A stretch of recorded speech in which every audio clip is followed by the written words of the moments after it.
Celebes people, tahu jeki yang lagi terjadi di Papua? Saya kasih tahu Kina, KPK akhirnya menahan Gubernur Papua, Lukas NMB terkait penyalahgunaan sejumlah proyek di Provinsi Papua. Setelah ditangkap, Lukas NMB langsung dibawa ke Brimob Kota Raja Papua. Dari rekaman video yang beredar, sempat memanas saat proses penangkapannya. Jadi, itu toh masa pendukungnya Lukas NMB nageruduki Brimob Kota Raja Papua. Begini Celebes people, NMB ini ditangkap karena KPK menduga adanya aliran suap miliaran rupiah mengalir ke Lukas NMB dari sejumlah proyek APBD Papua.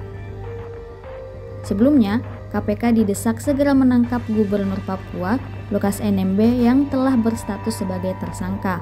NMB sebelumnya juga jadi sorotan karena tidak kunjung ditahan oleh KPK. Lukas NMB telah ditetapkan KPK sebagai tersangka dalam kasus dugaan suap dan gratifikasi senilai miliaran rupiah terkait proyek-proyek di lingkungan Pemprov Papua. Tidak main-main itu nilai gratifikasinya yang diterima. Lukas NMB salah satunya diduga menerima suap sebesar 1 miliar rupiah dari Direktur PT Tabi Bangun Papua Rijatono Lakka. Selain itu, KPK juga menduga Lukas NMB telah menerima gratifikasi yang terkait dengan jabatannya. Jadi total nilai gratifikasi yang diterima Lukas NMB diperkirakan mencapai miliaran rupiah.